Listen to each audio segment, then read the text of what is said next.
Are you ready to get the hydrofacial glow? Loved in 87 countries across the world. It's not a facial, it's a hydrofacial. Now available across the UK.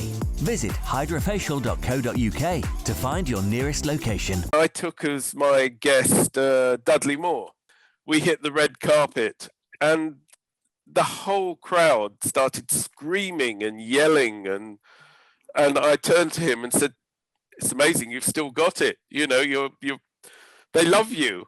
And just then we both realised Madonna was in front of us.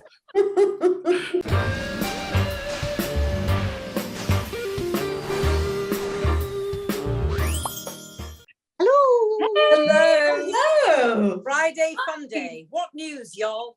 Exciting things happening, Debbie.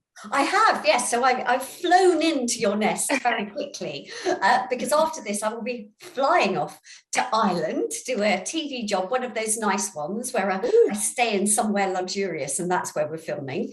And then after that, to bring me back down to earth, I will be flying home and going up to Skegness, which is up on the east coast, which will probably be freezing. And that's another programme with Susan Calman, the stand-up comedian, and she's doing loads of other stuff now. So it's a grand day out with Susan Calman, where we're going to be finding out what there is to do in Skegness. Well, my link with Skegness is, and it seems quite funny to tell you, is that it was my first weekend away with Paul. Oh. It sounds odd, it wasn't Paris or whatever, it was Skegness. But he was working, he was doing a Sunday concert with a group, and it's going back to the 80s, the Grumbleweeds. I don't know if anyone ever saw them, they were hysterical. And I'd never seen them. And Paul said to me, they're absolutely brilliant, so you've got to come. So he took me for a romantic weekend, my first weekend away in Skegness. Right. That is very surprising after that, I think. Yeah. I can't remember where we stayed, but I actually had a fantastic time, and I'm not kind of decrying Skegness because I had a great time. So so hopefully it will bring me some of those. I once fell in love in McDonald's, you know. Really? In Skegness? Well, yes. I mean, I just know somebody I was going out with now. He's just going off on one. Let her go. Yeah. No, and I just honestly, this guy, and I fell madly in love with him in McDonald's. And I remember thinking I could be in any restaurant in the world, but I'd rather be here with him. It's all about having a Big Mac. Mm-hmm. Okay, is that a euphemism, Dee? Sorry. Obviously, darling, obviously. But actually, I must tell you, not a chipolata. I had my first tattoo. Your first tattoo in McDonald's. Your first tattoo in McDonald's. In Skegness. We're in Skegness. Oh, a rose for a rose, yes. See, how many tattoos have you got? One. Yeah. So my first and last. Yeah. Yes. Have you got a tattoo? No, I haven't. No. No. That's no. No. Am I boring? Please bring in the guest. Boring. Please bring in the guest. Please. The guest is coming. Right, so we're all really looking forward to interviewing our next guest, because today it's somebody who you could get mixed up with somebody else. It's John Altman. Yes, but it's not the John Altman. I can't do it. You're all actresses. I can't do it from the accent. From EastEnders fame. It's John Altman, the composer. And so what I'm loving about this is, he's so successful. He's such a legend in the music world and has worked with everybody in the music world, but also not talking to somebody who's written a book, somebody who's written music. So let's get him in, shall we, girls? Yes. So welcome, John Altman. Hello, John. To our nest, John. Hello. Hi, John. I got the memo. Yeah, I won't say little boy blue, come blow up your horn. No. Safe not to. I don't know where that came from. We need an intervention for everybody. I'm so sorry. Yeah. Well, matron needs to give us more medication. That's all I can say. Absolutely. John, welcome to Wonderbirds. And Thank you. To kind of start off, I can understand writers having a story in their head and putting it down on paper. But musically, how does that happen? Do you hear a tune in your head that you put down, or does it just slowly come? It's a very strange thing. Since I was very young, I could hear music that didn't exist, and I could write it down on paper, and it extended to actually being able to sit at a table and write a full symphony orchestration without a piano, just hearing everything in my head. And do you yourself have the favorite thing that you've written? That is a very difficult question, because I like to think that everything I've written I really like, obviously, but there are arrangements that I've done that people seem to warm to. For example, like Always Look on the Bright Side of Life, or It's So So Quiet for Bjork. There are movie scores I've done that people have told me they're their favorites, like Funny Bones and Hear My Song and Little Voice and things like that. So I guess I'm just one of those people who has a inverted commas, a gift that I haven't actually abused and ignored, although I did try my best. Oh, I mean, it's just so fascinating. And also because doing things like movie scores, is that more difficult because you have, a subject and a feeling that you have to create than just, going off and writing a symphony from scratch? Yeah, I mean, I had a lot of practice over the years at writing to, subordinate to picture, because they reckon I did over 4,000 commercials worldwide, plus over 50 movies. So somehow, you sort of imbue what you need to do to satisfy that aspect of creativity, where you're actually really adding a character to the film or to the commercial.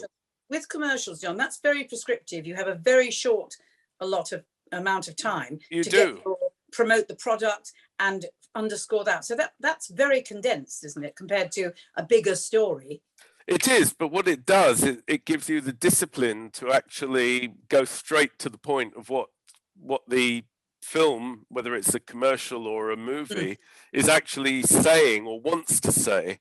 So the whole thing about adding a character, I think, is very important, because when you're writing a movie score, you're actually adding something, a layer to the story.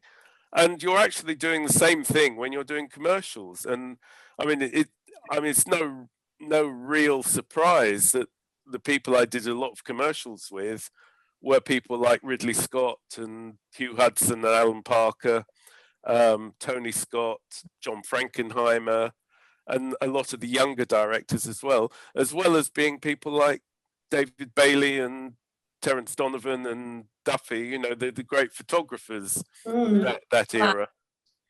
So I was very blessed to be part of the golden age of British advertising, as well as a certain golden age of movie making and record making. You've worked with some iconic people, haven't you? Like Freddie Mercury, Madonna, Michael Jackson. There must have been some amazing experiences that that you've had. I know that you told me one about Madonna, didn't you? Yes, I did. I don't know if that's appropriate, but give it a go. No, the other funny story about Madonna was when we premiered the film Hear My Song, which was incredibly successful in America, and they had a big premiere in Westwood, and I took as my guest Dudley Moore, who was living there then, and we hit the red carpet, and the whole crowd started screaming and yelling, and I turned to him and said, "It's amazing, you've still got it. They love you." And just then we both realized Madonna was in front of us. There was sort of sheepish grin, oh dear. we should have sussed that one. But no, I mean, I've never worked with her. Freddie Mercury, when I was in the band Hot Chocolate, we were booked by the same booking agent, Mel Bush. So they were one day behind us wherever we went. So either they were checking into hotels when we checked out, or we would meet at motorway service stations, which in the 70s was fairly grim. And sometimes we'd get to stay in the same hotel or go to their gig, or they'd come to ours. But I got to know them pretty well in those days, or some of them. And we were in Salisbury playing services, and we were coming back, and Queen were going down. So I found myself in the queue with Freddie Mercury, and behind us, because it was Salisbury Plain, there was a soldier with a tree growing out of his backpack and mud all over his face, you know, so an unlikely trio. And I got up to the counter, it was about 3 a.m, and I said, eggs, chips and beans. And the rather sort of grumpy lady behind the counter said, sausage, eggs, chips and beans. And I said, I don't really want the sausage, you know, it's 3 a.m, I don't want this. She said, you have to have it. And I said, well, what do you mean I have to have it? And she pointed at the picture, you know, this ghastly sort of egg swimming in grease. And I said, well, I don't want it, you know. And she said, well, it's the law. And I said, well, I've never heard of a law that says you have to have a sausage. I said, I'll tell you what, if I've got to have it, stick it on another plate. She said, 1 plate per order. I said, okay, can I see your supervisor? So somebody else came along. And she said, yes, what's the problem? I said, I'd like eggs, chips and beans. And she said, yes, sausage, eggs, chips and beans.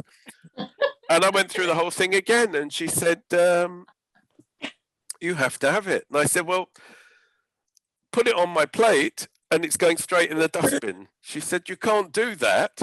I said, it's my sausage. I can wear it if I want to. And she said, are you being funny? And I said, well, if you think I'm being funny, I guess I'm being funny. She said, because I'll call the police. And I said, what, the sausage police? And eventually I just said, look, for heaven's sake, just give me the sausage. I'll give it to somebody in the restaurant. And there was a truck driver at the table. Who wants the sausage? Me. And I scraped it. Anyway, all this time, the soldier was standing there completely impassive with this tree, and Freddie Mercury was on the floor rolling around clutching his side.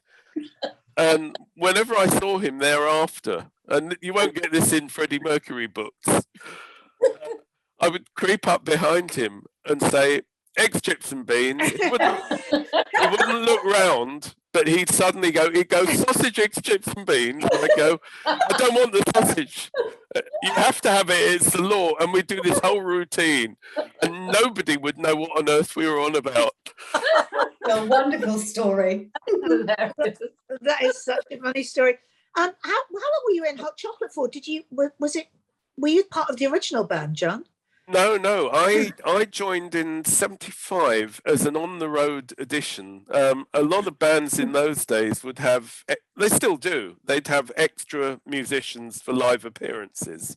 I led the horn section, I did all the sort of writing for it, and I played keyboards as well. And we really hit it off. We became great mates. And at one point, because we travelled in individual cars, I travelled with Errol everywhere. And he said to me, you know, I don't like the horn arrangements on our records. They're too jazzy, they're too busy. We want to be a funky band like the Ohio Players or Kool and the Gang.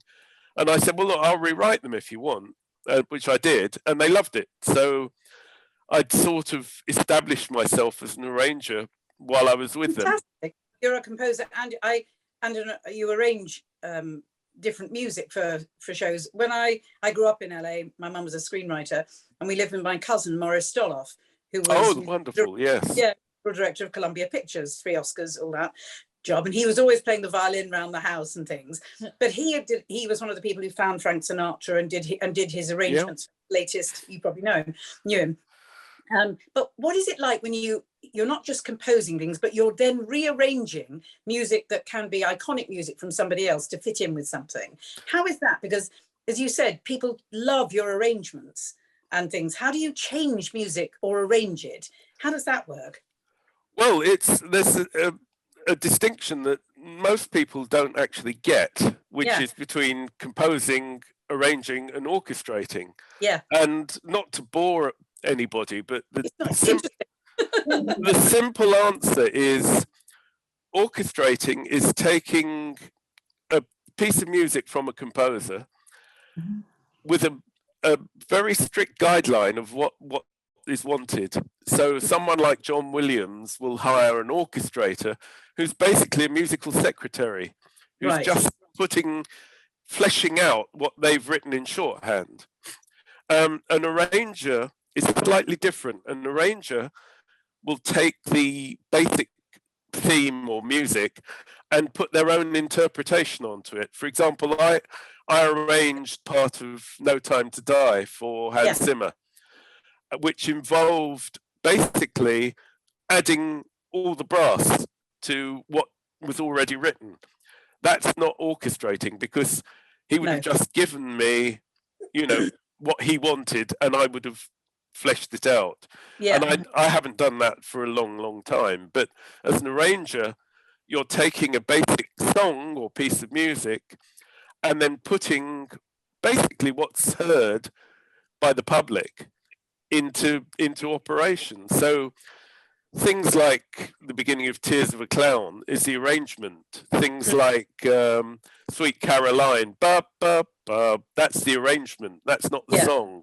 No. When I did Bright Side of Life, the orchestra is my idea. It's not part of the song. That's right, yeah. So you tell all this to people, and at the end of it, there's silence, and they go, so do you write the words or the music? Oh, no. I promise, that's it. It's sort of... But there's a completely different slant on something, because it's translated in a different way. It brings it alive. As you say, ba ba ba is the beginning of something that you created. Yeah. So brilliant. It is. John, how did it all start, though, as a little boy? When did all of this start, and how did it start? Well, it started very interestingly. I mean, I know that you and Dee have the background of the business, as it were, which I had as well. My mother's brothers were well-known band leaders, and when I was born, basically, my youngest uncle led the band at London Palladium, the Skyrockets, and one of my older uncles was Britain's leading Dixieland jazz clarinetist, who led his own band, was one of Louis Armstrong's All-Stars, and before the war had been the arranger for the Ambrose Orchestra. So basically, before I knew what was what, I found the radiogram when I was 3 years old, I guess, and I'd put on records, and I would make no distinction between a soloist and arrangement. They'd be Artie Shaw or big Count Basie or Duke Ellington, and as far as I was concerned, that was the song. And I would jump from a Borodin Symphony to Louis Armstrong to Bill Haley and the Comets. I didn't know the difference. It was all great music. It was music I loved. Plus, my family home, as it were, was a place that was visited by people like the Andrews Sisters and Nat King Cole and people who were at the Palladium. So I grew up with Danny Kaye and Sinatra as family friends. But I never knew. I mean, there were just, Jack Benny would come round and he used black boot polish on his bald patch. And he would sit back and my mother would hide the antimacassars because you couldn't wash the boot polish out. So that's all I knew. Jack Benny was this guy who left boot polish on literally at the age of 7. I started composing. And were you taught how to write music, or did you just learn? No, I just did it. I mean, it's very strange. And no, well, perhaps that's so weird, isn't it? So obviously you're I think you're probably a reincarnation of a great composer in the past who's come back in you, John. Who knows? Who knows? I mean, I gave up formal music education at 11. So I haven't even got I haven't got music O level. You know, it's and then I'm standing in front of the London Symphony Orchestra telling them what to do. You know, and they're telling me, oh, you know, this bar is this, and I'm going, no, it's not. It's something else. And they go, oh yeah, you're right. And I think, well, hang on a minute, you went to the Royal Academy for 10 years, you know, and you're a professor, and I'm telling you something, and I'm right, and you're wrong. Very strange. Do your children have the same ability, John? They do. They do. Right. It's a gene, obviously. And my cousin Simon Phillips is like one of the greatest drummers in the world. He was with Toto for 30 years. There's obviously a family gene that comes down, because none of my uncles were taught either. They all learned off each other or taught themselves. And in fact, my uncle Sid, well, 3 of my uncles had the first jazz band that went to Europe, and they were in Italy, and Toscanini came in and went, oh, I love this music. You know, I'm bringing my friends coming along tomorrow, and along comes Puccini. And my 17-year-old uncle becomes friends with Puccini, and they swap, you know, well, I'll teach you jazz and you teach me what you're doing. And he wound up going to Puccini's funeral, you know. So bizarrely, I got to work with a lot of those people. You know, I worked with Frankie Lane. I worked with, I became friendly with Tony Martin and Betty Garrett. And then I wound up playing with the original Comets when they had celebrated 50 years of Rock Around the Clock. I mean, who'd have imagined? So what's your instrument of choice, John? Saxophone. I decided I wanted to play sax when I was 13, and I got one. My uncle brought it round. I already played recorder, so I knew how to finger it, and I did a gig the next night. Amazing. Go figure. I've seen you, John, at the Pizza Express. You were amazing. Well, thank you. I mean, I hope I'm a bit better than I was in 1963. You know? John, what do your children You were brilliant. What do your children do? My eldest son is a percussionist and guitarist, and he runs a very high-end function band, and he writes library music. My second son produces the Late Late Show with James Corden on American television. Amazing. And he's won 3 Emmys. You know, he's way ahead of me. How rude of him. Yes, I know. Well, he produced Graham Norton, then he went to America and did Ellen, and then he moved on to Corden. Amazing. But my daughter is a school teacher, and my youngest son is a sax player, DJ, writer. Hardwired that way. Who works a lot more than I do. Again, outrageous and rude. And you've got a book, haven't you, coming out? I do. I have a book that just came out, yes, which is called The Hidden Man, Right. which is a picture of me that was drawn by Terry Gilliam of the Monty Python team. Yeah. And he said, you are the hidden man. So that's what I am. I'm the hidden man. You know, nobody knows. You've had the most incredible career. Talking to you is honestly, it's like opening up a library. It really is. It's just gobsmacking. You're just a fantastic guest, John. Will you come back and see us soon? Oh, absolutely. Yes. Can I Yes. ask one quick question before you go? Sure. So with all of this, and we all know that writing music and everything takes hours and hours. You must have a very patient wife. Is she musical? Yes, I think she very early on just said, right, get on with it. You know, do what you do. And is she in the music industry or anything? Not at all. Not at all. But she was very sympathetic to the fact that, you know, especially that there was a period when after really Hear My Song, I started getting a lot of work in Los Angeles, and you know, I got a green card because I won an Emmy, and we actually sat down and said, are we going to up sticks and go? And the upshot was really that I went and they all stayed here. So for 20 something years, I basically commuted. I was doing 3 months in LA, 3 months here, 3 months there, Amazing. and juggling like mad, you know. And I mean, it was difficult because I think they thought that I was English and people in London thought I lived in LA. So I would lose things like I'd get the script for Life on Mars and I thought, this is brilliant, I have to do this. And I signed the contract. And then they started getting really nervous because I was actually going backwards and forwards. So that was the end of that. And the same thing happened with Austin Powers in LA. You know, I was up for the job. And then suddenly, oh, you've got to go back to London because you're doing peak practice. Oh, no, we can't have that. You know, some iconic films and records that I'm really proud to be associated with. And 3 scenes in movies that everybody knows. We can't wait to read your book. No, I shall. Hidden Man, there it is. Fantastic. Unsung hero. Thank you so much, We'll John, see you. for joining us. We'll see you soon.